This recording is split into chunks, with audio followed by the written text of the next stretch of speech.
Hello, my dear children. Welcome back to English class. How was your autumn vacation?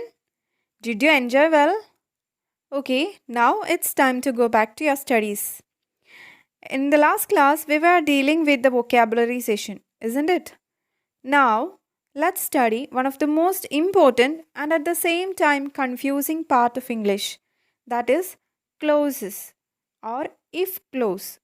If clause is otherwise called conditional sentences. I think you have heard about this in your 6th standard. Anyway, I will explain it once again for you. If clause, what is it and when will we use it? These are the two questions in front of us. What is if clause? If clause sentences talk about the cause and effect.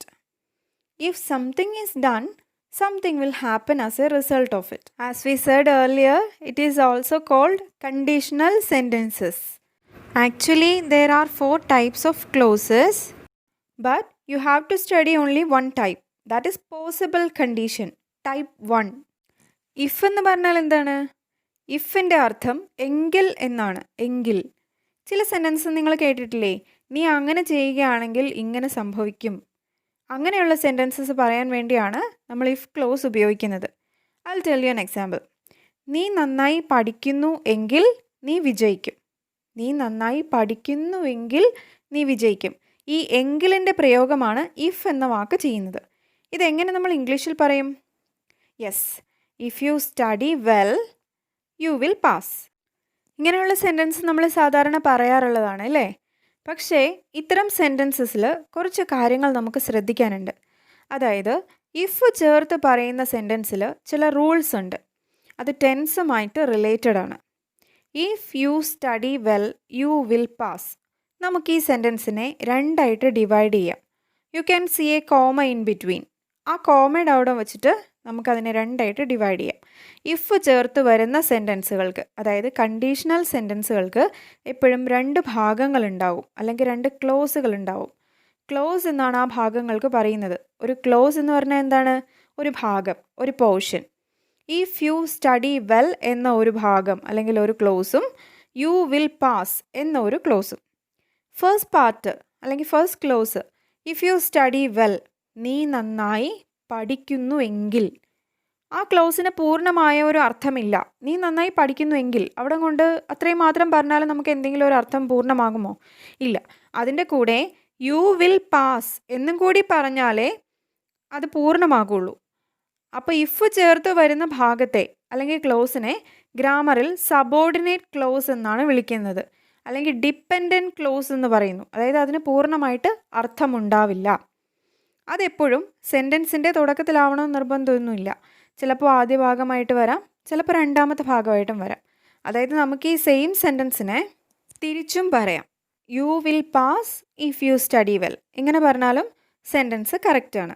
ഇങ്ങനെ അർത്ഥം പൂർണ്ണമല്ലാത്ത ഭാഗം subordinate close ആണ് എങ്കിൽ അർത്ഥം പൂർണ്ണമാവാൻ വേണ്ട ഭാഗമാണ് main clause or independent clause. അപ്പോൾ ഇഫ് ക്ലോസ് സെൻറ്റൻസിൻ്റെ 2 ഭാഗങ്ങളാണ് സബോർഡിനേറ്റ് ക്ലോസും മെയിൻ ക്ലോസും.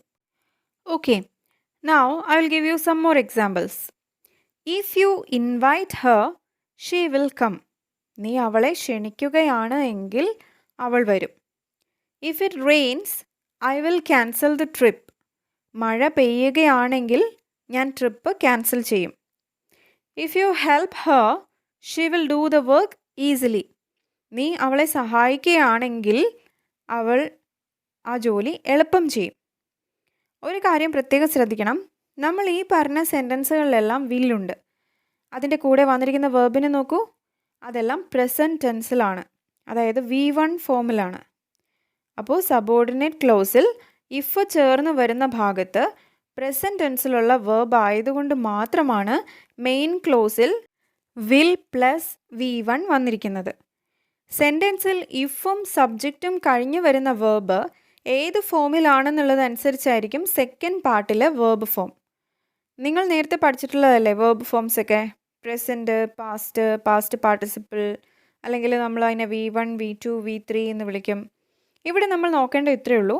ഫസ്റ്റ് പാർട്ടിൽ വേർബ് സിമ്പിൾ പ്രസൻറ്റ് ആണെങ്കിൽ സെക്കൻഡ് പാർട്ടിലെ സബ്ജക്റ്റ് കഴിഞ്ഞ് വേർബിന് മുമ്പായിട്ട് will, shall, can, may ഇവയിലേതെങ്കിലും ചേർക്കണം. ഇവിടെ നമ്മൾ വില്ലാണ് യൂസ് ചെയ്യാൻ പോകുന്നത്. ഒന്നുകൂടി പറയാം. ഇഫ് ക്ലോസിൽ ഇഫും സബ്ജക്റ്റും കഴിഞ്ഞിട്ട് വരുന്ന വേർബ് V1 ആണെങ്കിൽ മെയിൻ ക്ലോസിൽ സബ്ജക്റ്റിന് ശേഷം will പ്ലസ് V1 ആണ് ഉപയോഗിക്കേണ്ടത്. ഇത്രയും മനസ്സിലായി എന്ന് കരുതുന്നു. ഒന്നുകൂടി മെയിൻ പോയിന്റ്സ് നമുക്കൊന്ന് നോക്കാം. There are mainly 4 types of clauses and we are here studying only one type, that is type 1. There are 2 parts in a conditional sentence.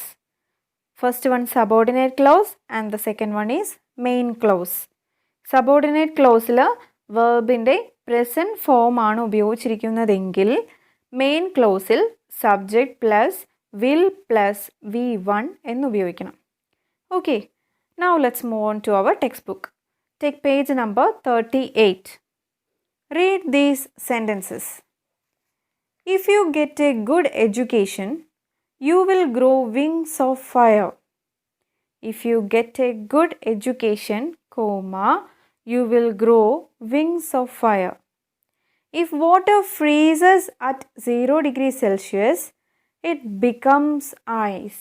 If water freezes at 0 degrees Celsius, it becomes ice. There is a difference in this sentence. Did you notice that? In the main clause, there is no will. അതായത് നമുക്ക് will use ചെയ്യാതെ simple present tense മാത്രം use ചെയ്തും ഈ type 1 close പറയാവുന്നതാണ്. അതായത് ഫാക്ട്സിനെ പറ്റിയൊക്കെ കൂടുതലും പറയുമ്പോൾ നമ്മൾക്ക് ഇങ്ങനെയും എഴുതാം. Third example, if it rains a lot, the river will flood. If it rains a lot, the river will flood. These sentences talk about cause and effect. If something is done, something will happen as a result of it. നമ്മൾ നേരത്തെ പറഞ്ഞതാണ് അല്ലേ, എന്തെങ്കിലും അങ്ങനെ ആണെങ്കിൽ ഇങ്ങനെ സംഭവിക്കും എന്ന് പറയുന്ന ടൈപ്പ് സെൻറ്റൻസ് ആണ് if clause sentences. Look at that box. There are 3 columns: if clause, main clause and example.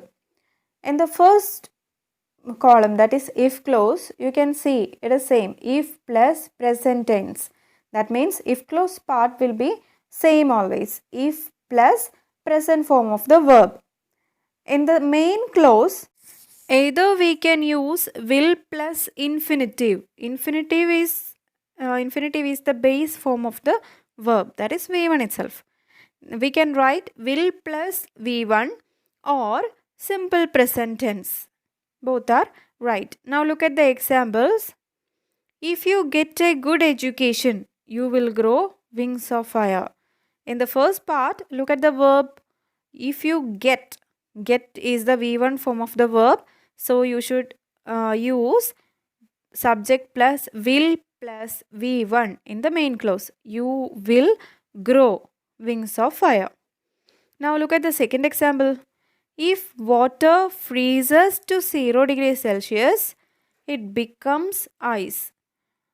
In the if clause part, if water freezes is V1, and in the main clause we used only simple present tense. It becomes ice. Okay, we can write in both ways. Both are correct. There is a note. If the if clause comes first in the sentence, then remember to insert a comma at the end of the clause. അതായത് if close ആണ് ആദ്യം എഴുതുന്നതെങ്കിൽ അത് കഴിഞ്ഞിട്ട് main ക്ലോസിന് മുമ്പായിട്ട് ഒരു comma ഇടണം. ഒരു comma കൊണ്ട് വേണം ഇഫ് ക്ലോസിനെയും മെയിൻ ക്ലോസിനെയും സെപ്പറേറ്റ് ചെയ്യാനായിട്ട്. Now look at the exercise A. Complete these sentences with the correct forms of the verbs in the brackets. First one is done for you.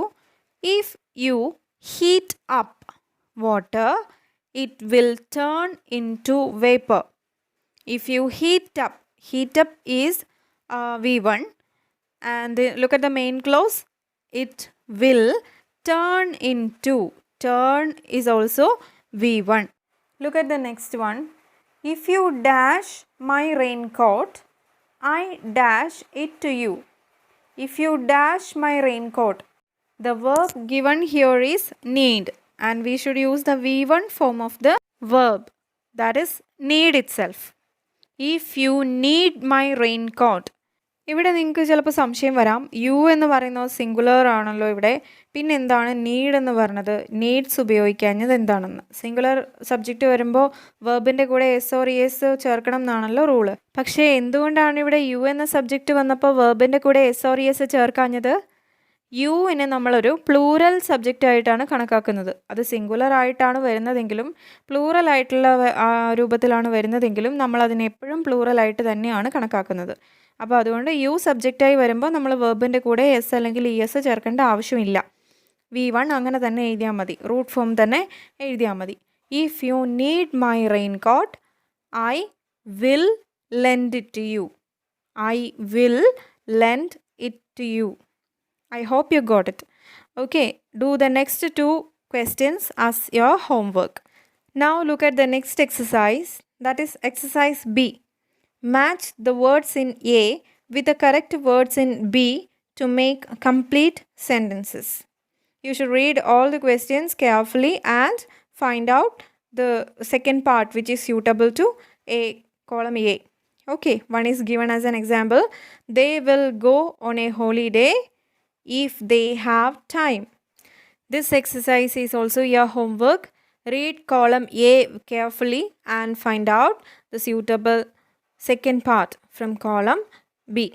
Okay children, I hope you understood what is if clause type 1 and its uses.